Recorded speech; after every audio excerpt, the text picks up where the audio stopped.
Hey guys, Ranger, and welcome back to another reaction and review to the next episode of Initial D, which is second stage episode 11. The seal is broken, and if I don't jump into this as soon as possible, there's some very impatient people, apparently in the Initial D fandom, that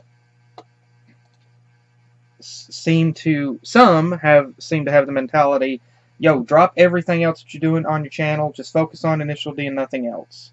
I'm not going to do that, but let's dive in to satisfy some people. So starting video in 3, 2, 1. Okay. Okay. Well, there were some interesting developments. Actually, a few different interlocking developments that transitioned throughout the episode. First and foremost, Takumi wanting to unlock the potential of the engine, knowing that the engine was sealed, and not having a tachometer to be able to make a high rev.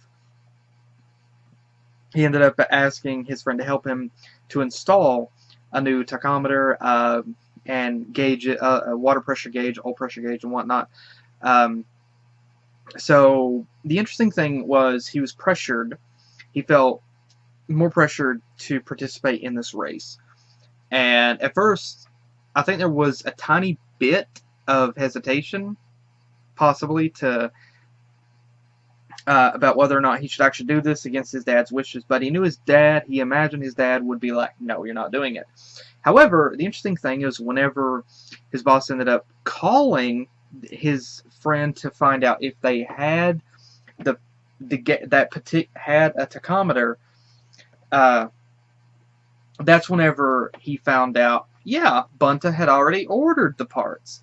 So I don't know if Bunta had actually ordered the parts and had the guy keep them there, waiting for the moment whenever Takumi would need them, or if he was possibly planning on at some point installing them himself. I don't really know, but they ended up getting the parts, and Takumi and the other guy ended up installing the part, and so now Takumi's ready to race. And his dad did finally make sure to rev it up to 11,000 RPM and don't lose the race, which I think is freaking cool. Bunta is freaking awesome, as is the boss. The boss is totally awesome as well.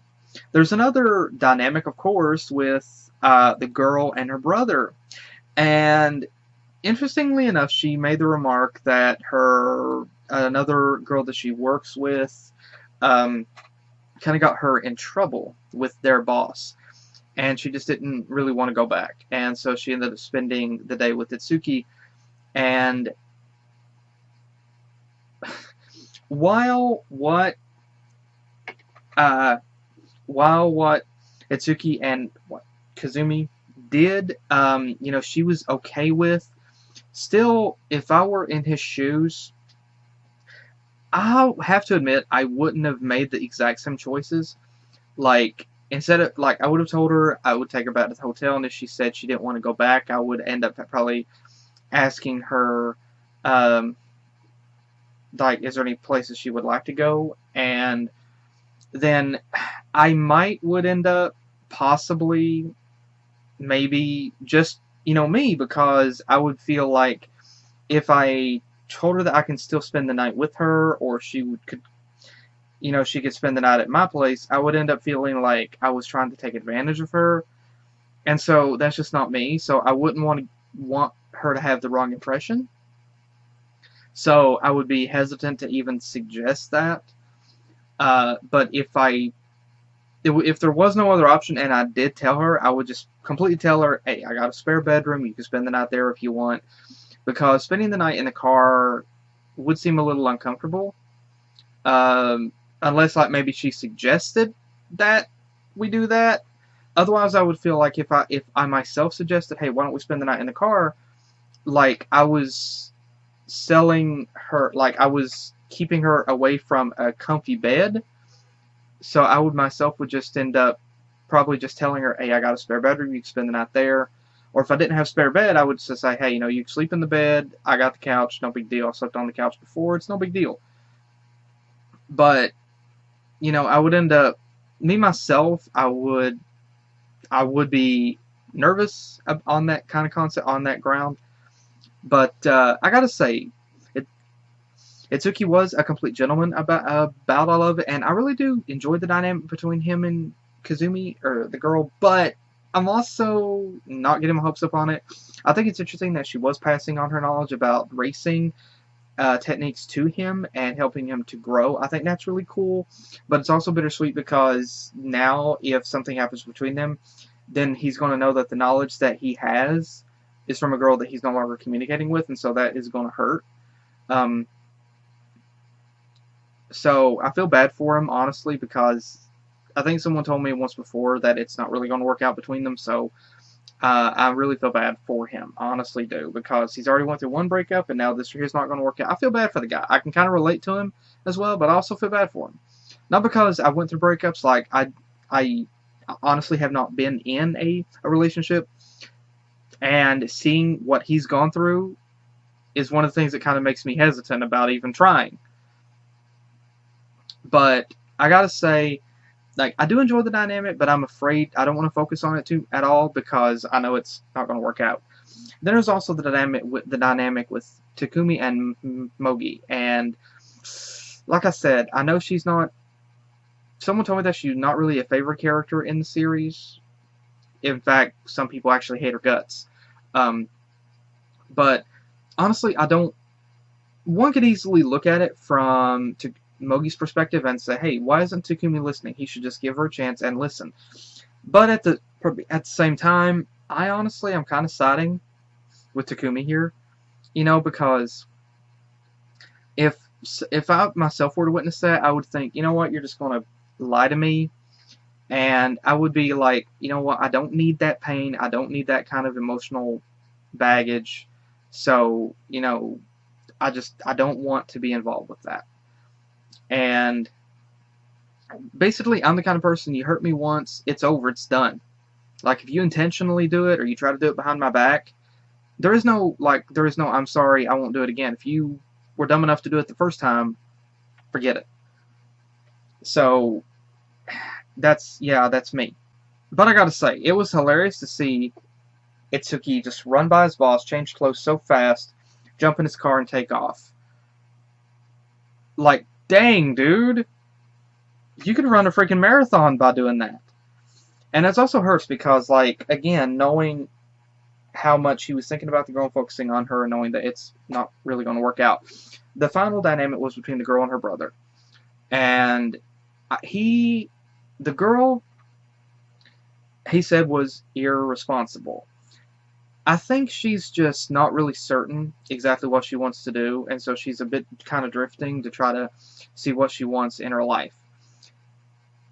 Itsuki did tell her, once she gets her license and she can drive and she has the open road before her, that she'll find out that it will lead her to new things. And I think that in that moment she did see the passion that he had for driving, and maybe she admired that about him, and thought it was cool that he had that ambition, that he had that desire, that he had something that he was passionate about. And she doesn't really have anything that she was passionate about. And I'll be honest, she said she didn't have anything that she was passionate about at the moment. If I were in Itsuki's shoes, I would kind of think, really? Like, you're not passionate about us? I would feel kind of like a blow to the stomach in that. For like you're not even the slightest bit passionate about us? Really? Really? Gee, thanks. Like, honestly, that's how I would feel. But she ended up spending the night with him and her brother. I don't think whatsoever that he should have smacked her. I can't understand his perspective on if she's serious about staying. Explain it to their parents. Let them hear it from her and not just him. I can't understand that, but I don't see why she has to go back. Why she can't just call them on the phone, or why they just can't visit the parents and then she come back. I don't see why she has to pack her stuff and go back and then convince her parents and then come back. I don't understand that. He said that she has matured. He has sensed that about her, but he's still kind of controlling her, and I don't agree with that. Like, she seems old enough to make her own decisions, and So I don't understand him feeling like he has to make the decisions for her and control her.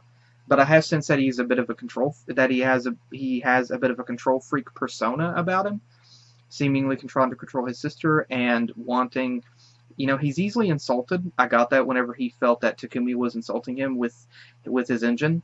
So yeah, he's got a bit of an anger issue and a control issue as well as an ego issue, or being easily insulted. So I'm not really sure how that's going to play against him, but yeah. But I am curious about what's going to happen now that the 8.6 is fully unlocked his full potential. Thing is, Takumi hasn't had any real time to experiment with the car to see what he can do with it. So he's just going to jump right into the race and not have any experience whatsoever. So this is going to be a dual learning scenario for him, learning about the power of the car while trying to race at the same time. Personally, I would say it's not a good idea, but the other guy doesn't want to wait. So yeah, it's going to be interesting to see what develops with that. But that's my thoughts regarding this episode, and hope you guys enjoyed. Hopefully I'll see you guys in the next video that I do. Take care.